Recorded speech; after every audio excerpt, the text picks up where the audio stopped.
के current affair को revise करते हैं। तो सबसे पहले मुझे ये बताइए कि यूपीएससी के न्यू चेयरपर्सन किसे अपॉइंट किया गया है। न्यूज़पेपर तो फॉलो कर रहे होंगे आप, तो वो है प्रीति सूदान। जी हाँ, प्रीति सूदान को न्यू यूपीएससी चेयरपर्सन अपॉइंट किया गया है। ये सेकेंड वीमेन है जो कि इस पोस्ट पे हायर हुई हैं। इससे पहले फर्स्ट वीमेन जो है उनका नाम है RM बाथ्यू, जो कि 1992 से 1998 बैच में थी यूपीएससी की चेयरपर्सन। तो अगेन वीमेन को अपॉइंट किया गया है जिनका नाम है प्रीति सूदान, जो कि 1983 की आईएएस ऑफिसर बैच की हैं। प्रीति सूदान को अपॉइंट किया गया है और रिप्लेस किसको किया गया है? मनोज सोनी के प्लेस पे इनको अपॉइंट किया गया है। ये बहुत ही इंपॉर्टेंट अपॉइंटमेंट है। चलिए अगले न्यूज़ पे मूव करते हैं। तो सेवा जो कि AI वर्चुअल असिस्टेंट है, लॉन्च किया गया है सेबी के द्वारा, यानी stock exchange board of India के द्वारा लॉन्च किया गया है। सेवा क्या है? तो एक वर्चुअल AI असिस्टेंट है जो कि स्टॉक मार्केट के बारे में इंफॉर्मेशन आपको देगा और आप इससे चैट कर सकते हैं। अगर हम लोग AI की बात करें, आर्टिफिशियल इंटेलिजेंस की बात करते हैं, तो आर्टिफिशियल इंटेलिजेंस के अंतर्गत बहुत सारे क्वेश्चंस आ सकते हैं। जैसे कि पहला, इंडियन AI टीचर कौन है? तो वो है एरीस। अगर मैं आपसे पूछूं पहला इंडियन AI मूवी कौन सी है, तो वो है ईरा। तो इस तरह के छोटे छोटे क्वेश्चंस आ सकते हैं। चलिए आगे बढ़ते हैं और देखते हैं अगला मोस्ट इम्पॉर्टेंट न्यूज़। तो देखिए, विमेन एशिया कप कंप्लीट हो गया। 9th विमेन एशिया कप चल रहा था और ये जो पूरा टूर्नामेंट है वो कहाँ हो रहा था? श्रीलंका में हो रहा था और श्रीलंका विनिंग टीम है जिसने इंडिया की टीम को डिफीट किया है। आगे बढ़ते हैं और देखते हैं अगला मोस्ट इम्पॉर्टेंट न्यूज़। तो यामिनी कृष्णमूर्ति जो कि भरतनाट्यम आइकन और कुचिपुड़ी डांस आइकन है, उनकी अभी हाल में निधन हो गई। इनका एज 84 ईयर्स है और ये आंध्र प्रदेश से बिलोंग करती हैं, जिनका अभी हाल में डेथ हो गया है। ये एक बहुत ही जानी पहचानी संस्कृत स्कॉलर भी है। चलिए आगे बढ़ते हैं और देखते हैं अगला मोस्ट इम्पॉर्टेंट न्यूज़। तो ग्लोबल टाइगर डे सेलिब्रेट किया गया। कब बताइए? तो ये सेलिब्रेट किया गया है 29 जुलाई को, global tiger day. Global tiger day क्यों इम्पॉर्टेंट है? क्योंकि ग्लोबल टाइगर डे क्यों इम्पॉर्टेंट है? क्योंकि 2010 में पिट्सबर्ग जो कि रशिया में है, वहाँ पे एक समिट हुआ। उस समिट में ये डिस्कस किया गया कि टाइगर जो एक इम्पॉर्टेंट स्पीसीज है उसकी संख्या को कैसे बढ़ाया जाए। टाइगर को माना जाता है एक अम्ब्रेला स्पीसीज क्योंकि वो पूरे इकोसिस्टम को हैंडल करती है। अगर हम आगे बढ़ते हैं तो देखते हैं ग्लोबल टाइगर डे, तो जो कि 29 जुलाई को बनाया गया है और इसका थीम क्या है वो आपको दिख रहा होगा स्क्रीन पे। आगे बढ़ते हैं। ग्लोबल टाइगर डे के साथ साथ कुछ बहुत सारे स्टेप्स लिए गए हैं जिनको याद रखना बहुत ज़रूरी है, जैसे कि T×2। ये क्या है? तो देखिए, ये एक बहुत ही इंपॉर्टेंट इनिशिएटिव है जिसके अंतर्गत टाइगर की संख्या को डबल करना है। ये इनिशिएटिव लिया गया था 2022 में। टाइगर की संख्या को डबल करना है। ये प्रोग्राम है जिसका पूरा नाम है conservation of assured tiger standard, CATS, जो कि WWF के साथ बनाया गया था। कैट्स नाम से जाना जाता है, जिसके अंतर्गत 13 टाइगर रेंज कंट्रीज को रखा गया है। इन सारे कंट्रीज के नाम जान लेते हैं, जैसे कि India, Bangladesh, Nepal, Bhutan, Vietnam, Myanmar, Laos, Cambodia, Thailand, Malaysia, Indonesia, China, Russia. याद रखें इसमें पाकिस्तान नहीं है, ठीक है? तो ये आपको ध्यान में रखना है। आगे बढ़ते हैं और कुछ और भी इम्पोर्टेंट पॉइंट याद आती है, वो आती है प्रोजेक्ट टाइगर की। जी हाँ, 1973 में इंदिरा गांधी ने स्टार्ट किया था प्रोजेक्ट टाइगर, जिसके अंतर्गत टाइगर की संख्या इंडिया में बढ़ाने की बात की गई थी। तो इस प्रोग्राम को अभी हाल में क्या किया गया? कोलैबोरेट किया गया है किसके साथ? कैट्स स्कीम के साथ, और टाइगर की संख्या को डबल करने की बात चल रही है। तो ये एक इम्पॉर्टेंट डे है, ग्लोबल टाइगर डे, जो कि 29 जुलाई को बनाया गया। आगे बढ़ते हैं। देखिए, एक बहुत ही इम्पॉर्टेंट रिपोर्ट आया है, RBI का है, report on currency and finance, RCA 2023-24 report. इस रिपोर्ट के अंतर्गत क्या हुआ है? तो देखिए, इस रिपोर्ट में डिजिटल इकॉनमी को स्ट्रॉन्ग करने की बात की गई। इसमें बताया गया कि इंडिया में जो डिजिटल इकॉनमी है उसमें काफ़ी अच्छा ग्रोथ हुआ है। ठीक है, 20% ऑफ जीडीपी का ग्रोथ दिखाया जा रहा है और ये अनुमान लगाया जा रहा है कि अभी तो 10% जीडीपी ग्रोथ है, लेकिन आगे कुछ सालों में हो सकता है कि ये ग्रोथ 20% हो जाए। तो एक पॉजिटिव साइन यहाँ पे दिखाया जा रहा है। आगे बढ़ते हैं और देखते हैं अगला मोस्ट इम्पॉर्टेंट करंट अफेयर, तो वो है ग्लोबल साउथ समिट। ये क्या है देखते हैं। देखिए, ग्लोबल साउथ समिट क्या है। ग्लोबल साउथ समिट यानी कि एक प्रोविज़न है जिसके अंतर्गत हम ग्लोबल साउथ पे फोकस करें। अब ये क्या है ग्लोबल साउथ, तो ग्लोबल साउथ टर्म जो है वो फर्स्ट टाइम दिया गया था कार्ल ऑगेल्सबी के द्वारा। कार्ल ऑगेल्सबी ने ये टर्म दिया था ग्लोबल साउथ, जिसमें ये बताया गया था कि जो ग्लोबल साउथ में कंट्रीज़ हैं उनमें डेवलपमेंट काफ़ी स्लो हो रही है और वो अंडर डेवलप्ड या फिर डेवलपिंग कंट्रीज़ हैं। इस बात पे पॉइंट किया गया था। और जो नॉर्थ रीजन में कंट्रीज़ है ग्लोबल नॉर्थ में, वो सारे डेवलप्ड कंट्रीज़ हैं। क्या क्या इश्यूज़ हैं वो पूरे हाईलाइट किए गए थे और फिर से इस पे फोकस किया गया है और ऐसा लग रहा है कि इंडिया इसमें काफ़ी इस पूरे प्रोविज़न में काफ़ी आगे जा सकता है। ग्लोबल साउथ समिट की बात करें तो सबसे पहले 2023 के जून के मंथ में स्टार्ट हुआ ग्लोबल साउथ समिट, जो कि इंडिया में न्यू दिल्ली में हुआ। ग्लोबल साउथ समिट का पहला एडिशन हुआ था जून 2023 में, जिसका जो स्लोगन था वो था unity of voice, unity of purpose. Second global south summit हुआ उसी साल नवंबर 2023 में और इस बार का थीम था together for everyone growth and trust. ये इंपॉर्टेंट ग्लोबल साउथ समिट है, तो इसकी पूरी जानकारी आप जरूर रखें। आगे बढ़ते हैं। इंडिया और WHO ने एक बहुत ही इंपॉर्टेंट एग्रीमेंट साइन किया है जिसको कहते हैं ग्लोबल ट्रेडिशनल मेडिसिन सेंटर। ये स्टार्ट किया गया है जामनगर गुजरात में और इसमें मिनिस्ट्री ऑफ आयुष और WHO मिलकर ये स्टार्ट किए हैं, जिसके अंतर्गत ट्रेडिशनल मेडिसिन पे फोकस किया जाएगा। कहाँ स्टार्ट हुआ है? जामनगर गुजरात में। ठीक है। गूगल के CEO जिनका नाम है सुंदर पिचाई, अभी हाल में उनको ऑनर किया गया है डायरेक्टोरेट से। किसके द्वारा? IIT खड़गपुर के द्वारा।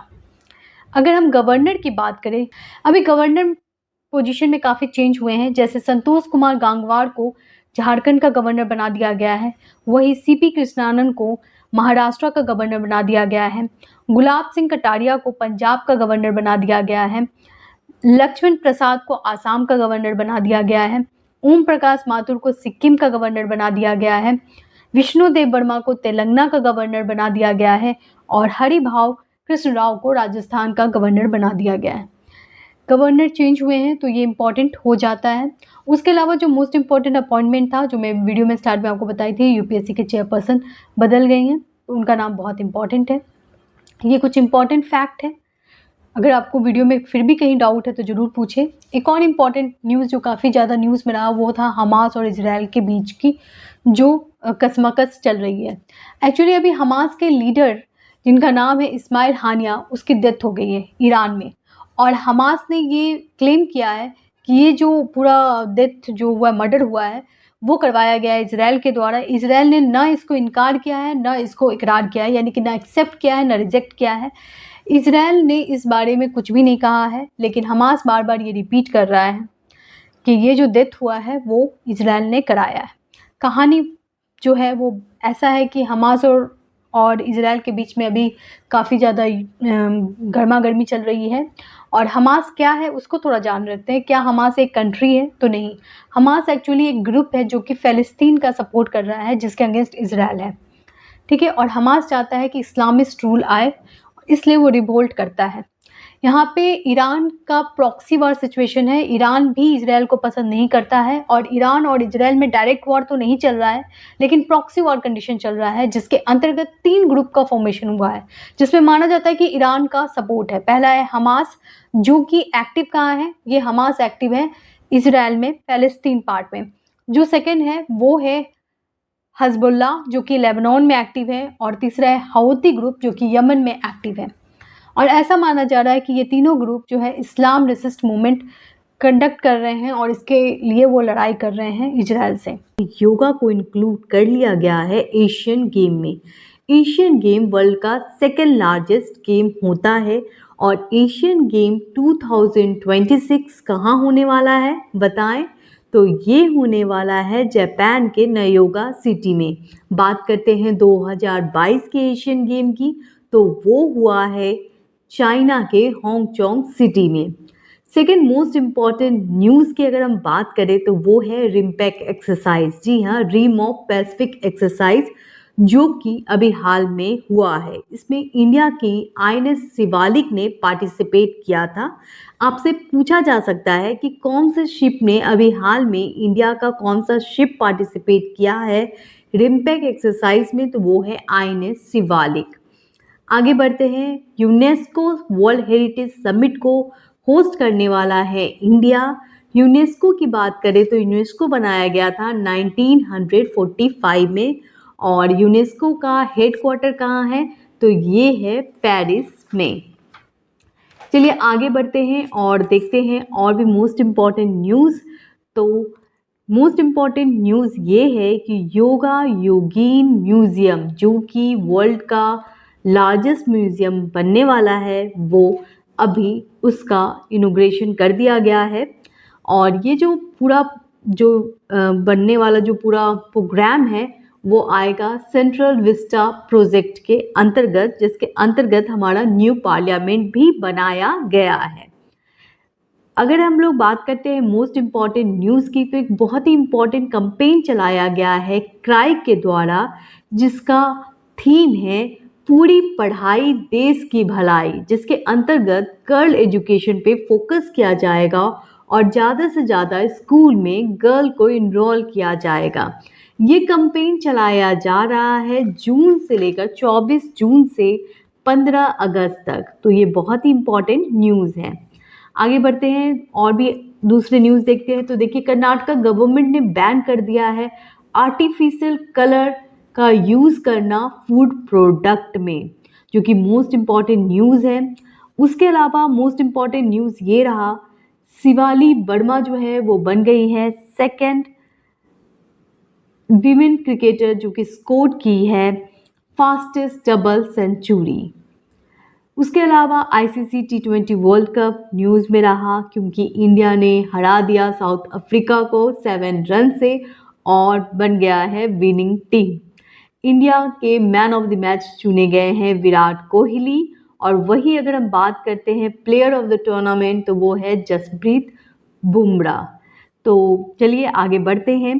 श्रीनगर बन गया है वर्ल्ड क्राफ्ट सिटी, वो भी इम्पॉर्टेंट न्यूज़ है। Thank you to watch the video. Hi everyone, क्या आपने न्यूज़पेपर पढ़ लिया है? तो चलिए मुझे बताइए, संपूर्णता अभियान कौन स्टार्ट किया है? तो ये अभियान स्टार्ट किया गया है नीति आयोग के द्वारा। संपूर्णता अभियान 4 जुलाई से लेकर 30 सितंबर तक आयोजित किया गया है, जिसके अंतर्गत स्कूल के बच्चों को खाना और एजुकेशन दिया जाएगा। ये नीति आयोग द्वारा स्टार्ट किया गया है संपूर्णता अभियान। दूसरी जो मोस्ट इम्पॉर्टेंट न्यूज़ है वो है यूरोपियन काउंसिल के नए प्रेसिडेंट बन गए हैं अंटोनिया कोस्टा। जी हाँ, अंटोनिया कोस्टा को सिलेक्ट किया गया है new president of European council. ये एक यूरोपियन ग्रुप है। यूरोप की बात कर रहे हैं तो थोड़ा आगे बढ़ते हैं और चलते हैं यूके में। जी हाँ, यूके में कंजर्वेटिव पार्टी यानी ऋषि सुनक की हार होती है और वहाँ पे एक नई पार्टी बनी है जिसका नाम है लेबर पार्टी। बिल्कुल इंडिया की तरह ही वहाँ पे पार्लियामेंट्री सिस्टम है, जहाँ पे लोअर हाउस यानी कि हाउस ऑफ कॉमन्स में अभी हाल में इलेक्शन हुआ और वहाँ पे लेबर पार्टी की जीत हुई है। लेबर पार्टी 14 साल बाद यूके के सिंहासन पे बैठे हैं और यूके के न्यू प्राइम मिनिस्टर बनने वाले हैं कियर स्टारमर। आगे बढ़ते हैं, चलते हैं अगला मोस्ट इम्पॉर्टेंट न्यूज़ पे। तो देखिए, अगला जो मोस्ट इम्पॉर्टेंट न्यूज़ है वो रिलेटेड है यूके के पास के कंट्री डेनमार्क से रिलेटेड। जी हाँ, डेनमार्क पहली कंट्री बन गई है जो लाइफ स्टॉक कार्बन इमिशन पे टैक्स लगाने वाली है। लाइफ स्टॉक कार्बन इमिशन यानी पशुधन उर्जित ऊर्जा, जो कि कार्बन इमिशन के लिए रिस्पॉन्सिबल है। माना जाता है कि लाइफ स्टॉक में सबसे ज़्यादा मीथेन होता है, जिससे ग्लोबल वार्मिंग होती है। तो सबसे पहला यूरोपियन कंट्री जो कि कार्बन टैक्स लगा रहा है लाइफ स्टॉक द्वारा उर्जित कार्बन पे, तो वो है डेनमार्क। चलिए आगे बढ़ते हैं। एसबीआई जो कि इंडिया का सेकेंड लार्जेस्ट बैंक है, उसके न्यू चेयरमैन सेलेक्ट हो गए हैं, जिनका नाम है चला श्रीनिवासलू शेट्टी। तो चला श्रीनिवासलू शेट्टी जो कि रिप्लेस करने वाले हैं दिनेश कुमार खाड़ा को और बन गए हैं एसबीआई के न्यू चेयरमैन। बहुत ही इंपॉर्टेंट समिट हुआ, इंडिया रशिया समिट, जो कि 22nd समिट है और इसका आउटकम ये आया, इंडिया और रशिया के बीच में दो नए एम्ब्रेसिस स्टार्ट होने वाले हैं, दो इम्पॉर्टेंट शहर कजान और एकटेरिनबर्ग में। अगर हम बात करते हैं ये एकटेरिनबर्ग की, तो वो स्कट रिवर के किनारे बसा हुआ है, और वही अगर हम बात करते हैं कजान शहर की, तो वो वोल्गा नदी के किनारे बसा हुआ है। कजान शहर काफ़ी न्यूज़ में है क्योंकि अक्टूबर के महीने में ब्रिक्स समिट भी रशिया के कजान शहर में होने वाला है। बात करते हैं इंडिया रशिया की, तो याद आता है अवार्ड की। जी हाँ, अभी हाल में प्राइम मिनिस्टर नरेंद्र मोदी को दिया गया है रशिया का हाईएस्ट ऑनर अवार्ड, जिस अवार्ड का नाम है order of Sant Andrew ऑप्स्टोले award. Order of Sant Andrew ऑप्स्टोले award एक बहुत ही इंपॉर्टेंट अवार्ड है और ये दिया गया है प्राइम मिनिस्टर नरेंद्र मोदी को। ये हाईएस्ट ऑनर अवार्ड है जो कि रशियन गवर्नमेंट ने दिया है। इंडिया रशिया की बात करें तो इंडिया रशिया की फ्रेंडशिप काफ़ी पुरानी है और इसलिए ये अवार्ड हमारे लिए मायने रखता है। अवार्ड की बात कर रहे हैं तो याद आता है फ्रांस, क्योंकि फ्रांस ने हमारे एंटरप्रेन्योर रोशनी नादर को दिया है ये अवार्ड। रोशनी नादर जो कि HCL टेक की एंटरप्रेन्योर है, उन्हें दिया गया है ये अवार्ड। इस अवार्ड का नाम है लेजेंड ऑफ ऑनर, जो कि फ्रांस के द्वारा दिया गया है। ये अवार्ड स्टार्ट हुआ था, नेपोलियन ने स्टार्ट किया था इस अवार्ड को 1802 में, और 1802 से ये अवार्ड दिया जा रहा है। और भी हाल में ये अवार्ड रोशनी नादर को दिया गया है, जो कि एक रिनाउंड एंटरप्रेन्योर है और HCL की चेयरपर्सन है। चलिए आगे बढ़ते हैं और देखते हैं कुछ और इम्पॉर्टेंट न्यूज़।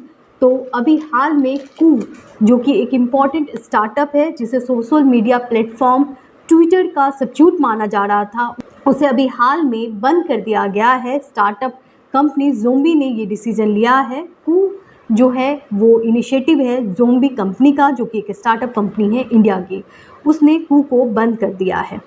चलिए आगे बढ़ते हैं और जानते हैं कुछ और इम्पॉर्टेंट न्यूज़। तो देखिए अभी हाल में SCO समिट हुआ था, संघाई कॉरपोरेशन ऑर्गेनाइजेशन समिट, जो कि अस्ताना कजाकिस्तान में हुआ था।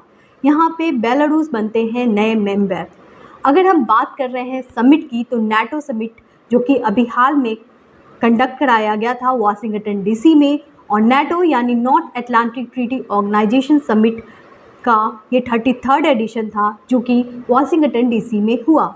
इसके अंतर्गत कुछ इम्पॉर्टेंट डिसीजंस लिए गए हैं NATO ग्रुप के द्वारा, जैसे कि सभी कंट्री को अपने GDP का 2% खर्च करना पड़ेगा डिफेंस सेक्टर पे। अगर हम बात कर रहे हैं NATO की, तो ये बना था 1949 में। उस टाइम अमेरिका चाहता था कि बहुत सारी यूरोपियन कंट्री रशिया से ना जुड़े, और इसी संदर्भ में ये एक मिलिट्री ऑर्गेनाइजेशन बनाया गया था। आप मुझे बताएं कि क्या यूक्रेन NATO ग्रुप का मेंबर है या नहीं है, तो थोड़ा सर्च करें और बताएं।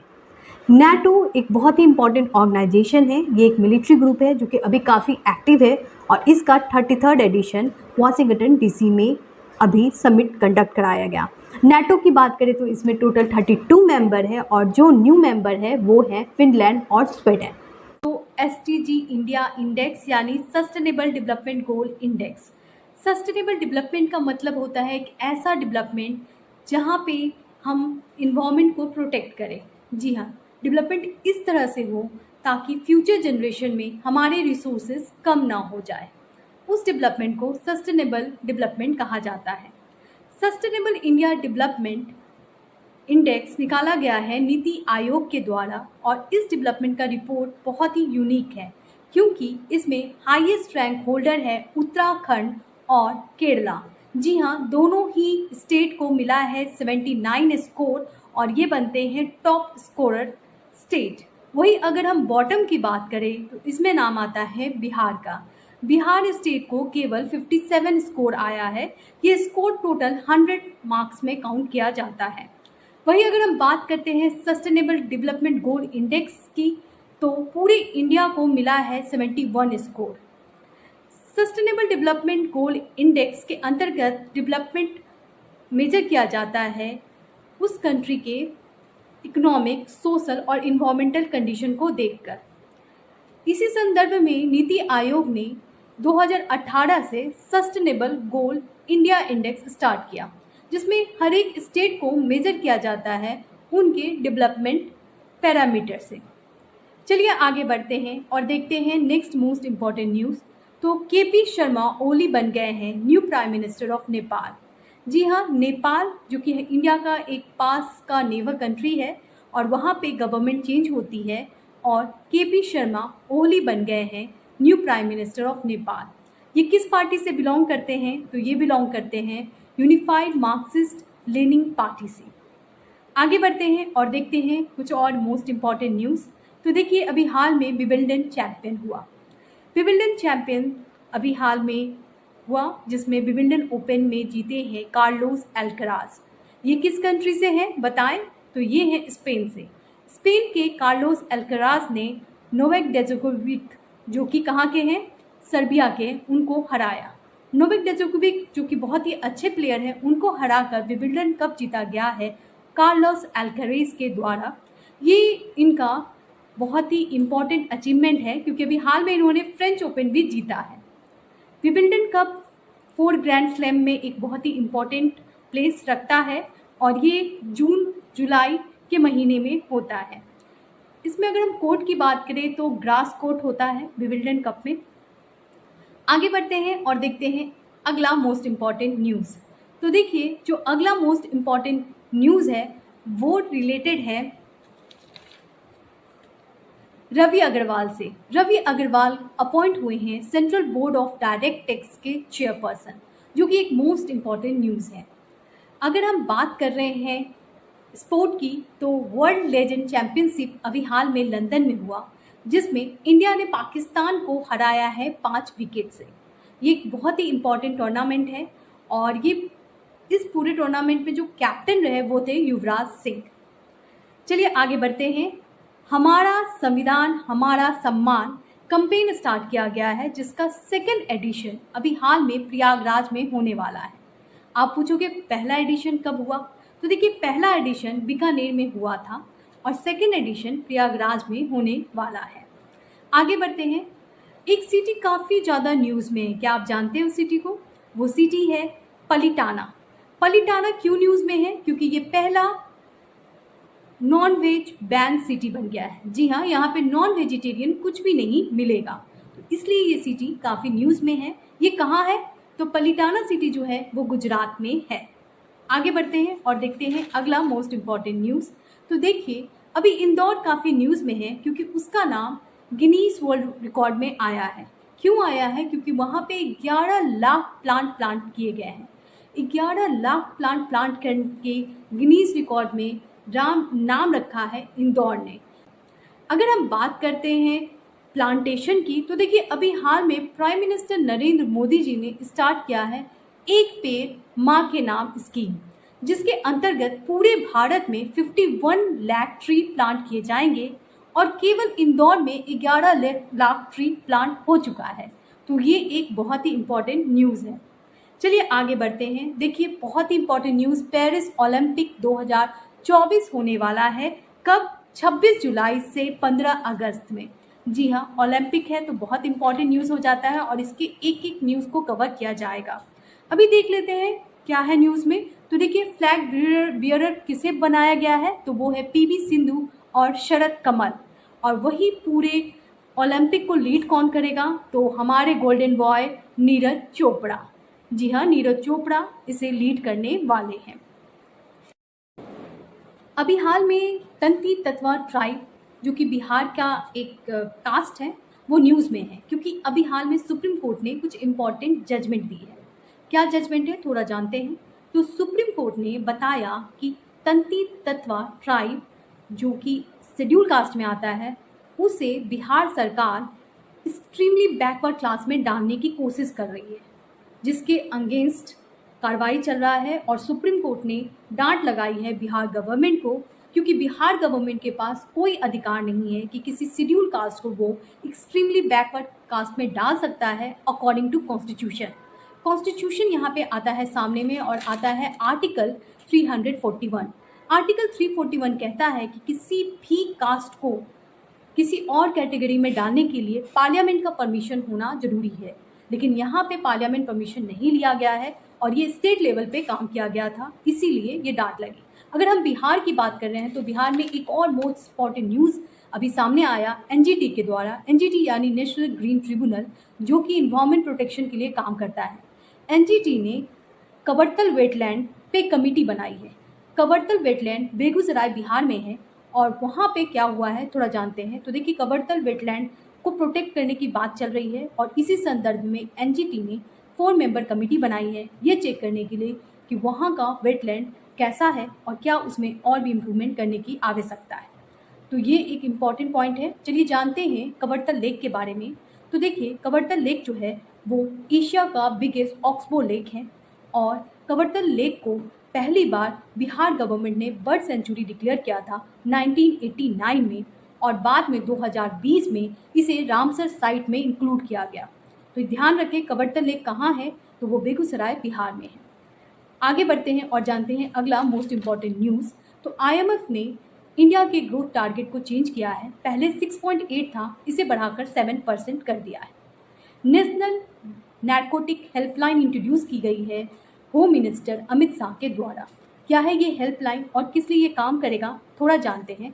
तो देखिए, ये जो हेल्पलाइन है ये स्टार्ट की गई है नारकोटिक ड्रग को कंट्रोल करने के लिए और यहाँ के यूथ जनरेशन को ड्रग से बचाने के लिए। यहाँ पे एक हेल्पलाइन दिया गया है जिसका नंबर है 1933। आगे बढ़ते हैं। देखिए, इंडिया में first pre clinical facility start की जा रही है और ये फैसिलिटी कहाँ स्टार्ट की जा रही है, तो फरीदाबाद हरियाणा में स्टार्ट किया जा रहा है। तो ये है कुछ मोस्ट इम्पॉर्टेंट न्यूज़। तो इस तरह से जुड़े रहें इस चैनल से। Thank you. नमस्कार, आपका स्वागत है। चलिए फटाफट देखते हैं मोस्ट इम्पॉर्टेंट न्यूज़। तो सबसे पहले इंटरनेशनल अफेयर देख लेते हैं क्योंकि ये बहुत इंपॉर्टेंट सेक्शन है। तो अभी हाल में वर्ल्ड स्पेस अवार्ड दिया गया है इंडिया के इसरो को। और क्यों दिया गया है? For the success of Chandrayaan 3। जी हाँ, चंद्रयान 3 के सक्सेस होने पे इंडिया को मिल रहा है वर्ल्ड स्पेस अवार्ड, जो कि बहुत ही इंपॉर्टेंट अवार्ड है हमारे लिए। चंद्रयान 3 याद है ना आपको, वो 14 जुलाई 2023 जब चंद्रयान 3 लॉन्च हुआ था और वो सक्सेस पाया है। तो थोड़ा फैक्ट जान लेते हैं चंद्रयान 3 के बारे में। तो देखिए, चंद्रयान 3 जो है वो सतीश धवन स्पेस सेंटर से लॉन्च किया गया। रॉकेट जो था वो LMB-3M4 रॉकेट से लॉन्च किया गया है। लैंडिंग पॉइंट उसका शिव शक्ति पॉइंट रखा गया है और रोवर प्रज्ञान नाम का है। लैंडर रोवर क्या होता है वो भी जानते हैं। तो देखिए, लैंडर वो होता है जो रॉकेट जो स्पेस में लैंड करता है और रोवर वो पार्ट होता है जो मूव करता है और जानकारी हासिल करता है। तो चंद्रयान 3 का लॉन्च सक्सेस रहा और हमें जानकारी मिली मून के साउथ पोल के बारे में। चलिए आगे बढ़ते हैं और आगे देखते हैं। तो देखिए, जो अगला most important news international affair में आ रहा है वो है वर्ल्ड वाटर कन्वेंशन। जी हाँ, वर्ल्ड वाटर कन्वेंशन में अभी एक नई कंट्री ने ज्वाइन किया है जिसका नाम है इवोरी कोस्ट। इवोरी कोस्ट बन गया है 53rd कंट्री जो कि वर्ल्ड वाटर कन्वेंशन ज्वाइन किया है। अब ये वर्ल्ड वाटर कन्वेंशन होता क्या है? तो वर्ल्ड वाटर कन्वेंशन एक कन्वेंशन है जो कि साइन किया गया है हेलसिंकी फिनलैंड में। ये कन्वेंशन क्या है थोड़ा समझते हैं। वर्ल्ड वाटर कन्वेंशन के अंतर्गत वाटर को कंट्रोल किया जाएगा, मिटिगेट किया जाएगा और जो भी निगेटिव इम्पैक्ट है वाटर क्वालिटी पे उसको कंट्रोल किया जाएगा। यूनेस्को ने टैग किया है एक इम्पॉर्टेंट साइट जिसका नाम है चेरिएडो मोएडम। अब ये क्या है? चेरिएडो मोएडम मतलब royal burial site of Ahom dynasty. आपको भी पता है आसाम में जो सबसे ज़्यादा डायनेस्टी रूल की है वो है अहोम डायनेस्टी और अहोम डायनेस्टी में जहाँ दफनाया जाता है राजाओं को उसे कहते हैं चेरिएडो मोएडम और अभी हाल में यूनेस्को ने उसे इंक्लूड कर लिया है। चलिए देखते हैं आसाम के कुछ और साइट जो कि यूनेस्को द्वारा इंक्लूडेड है। तो वो साइट है काजीरंगा नेशनल पार्क और मानस नेशनल पार्क और ये तीसरा है चेरिएडो मोएडा। 27 COP 28, COP 29, ये तो आपको याद ही होगा। COP यानी कि कॉन्फ्रेंस ऑफ पार्टीज। ये क्या होता है, हर साल इन्वायरमेंट को बचाने के लिए एक मीटिंग की जाती है जिसे COP कहते हैं। अभी हाल में COP 29 में कुछ चेंजेस किए गए हैं। क्या चेंज आए हैं वो देख लेते हैं। तो COP 29 में अजरबैजान जो एक कंट्री है वो अपना एक new climate finance action fund निकाली है। ठीक है, क्या लॉन्च की है, क्लाइमेट फिनांस एक्शन फंड, जिसके अंतर्गत इन्वायरमेंट को बचाने के लिए फंड कलेक्ट किया जाएगा। आपसे पूछा जाएगा ये कौन सी कंट्री ने निकाला है, तो वो है अजरबैजान। ठीक है, आगे बढ़ते हैं तो देखते हैं अगला मोस्ट इंपॉर्टेंट न्यूज़। तो FAO का रिपोर्ट आ गया है, फॉरेस्ट एरिया गेन रिपोर्ट, यानी किस देश में कितने फॉरेस्ट है। ये रिपोर्ट रिलीज की गई है FAO के द्वारा। FAO क्या होता है, फॉरेस्ट एरिया ऑर्गेनाइजेशन, जो कि फॉरेस्ट का रिपोर्ट देता है। इसमें क्या बताया है देखते हैं। इसने बताया है कि फॉरेस्ट एरिया बढ़ चुका है इंडिया का, और इसमें टॉप कंट्री जो है वो है चाइना, ऑस्ट्रेलिया, और थर्ड नंबर पे है इंडिया। तो ये रैंकिंग इंपॉर्टेंट है, इसलिए मैंने बताया है। आगे बढ़ते हैं, चलिए देखते हैं अगला मोस्ट इंपॉर्टेंट न्यूज़। तो फ्रांस होस्ट करने वाला है 2030 का विंटर ओलंपिक। आप बोलोगे ओलंपिक तो चल रहा है, तो बिल्कुल हाँ, ओलंपिक चल रहा है, समर ओलंपिक चल रहा है, लेकिन 2030 का भी जो विंटर ओलंपिक होगा वो भी फ्रांस में होगा। ओलंपिक की पूरी जानकारी आपको मिल जाएगी अगले वीडियो में। आगे बढ़ते हैं, देखते हैं नेटफ्लिक्स और NFDC ने लॉन्च किया है वॉइस बॉक्स। ठीक है, नेटफ्लिक्स जिसमें हम मूवी देखते हैं, और NFDC ने लॉन्च किया है वॉइस बॉक्स। ये क्या होता है, ये इंडियन वॉइस ओवर आर्टिस्ट को अपग्रेड करने के लिए लॉन्च किया गया है। तो ये है साइंस एंड टेक्नोलॉजी का इम्पॉर्टेंट न्यूज़। चलिए आगे बढ़ते हैं, बात करते हैं बिहार की। तो बिहार ने पास कर दिया है एंटी पेपर लीक बिल। जी हाँ, एंटी पेपर लीक बिल क्या है, अभी सेंट्रल गवर्नमेंट ने भी इसको हाईलाइट किया है, क्योंकि नीट जैसे एग्ज़ाम में धांधली देखी गई है, और इसी संदर्भ में बिहार गवर्नमेंट ने डिसाइड किया है ये बिल पास करने का। और पार्लियामेंट में बिहार की जो स्टेट असेंबली है वहाँ पे ये पास हो गया है।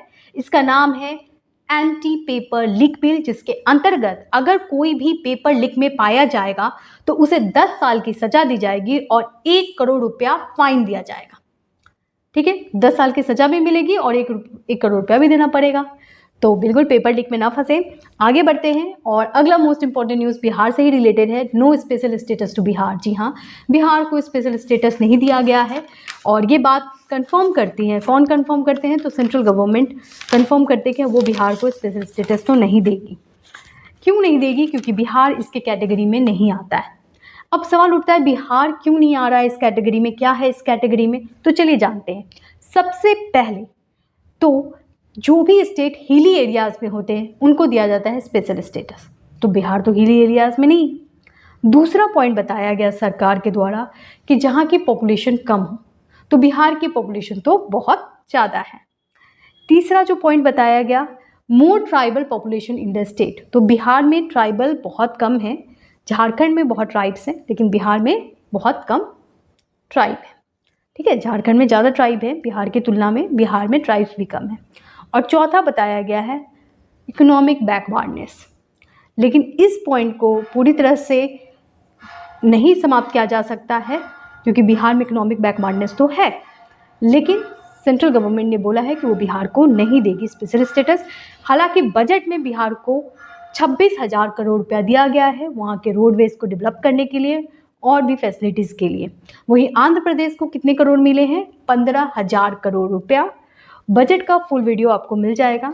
चलिए आगे बढ़ते हैं, देखते हैं अगला मोस्ट इंपॉर्टेंट न्यूज़।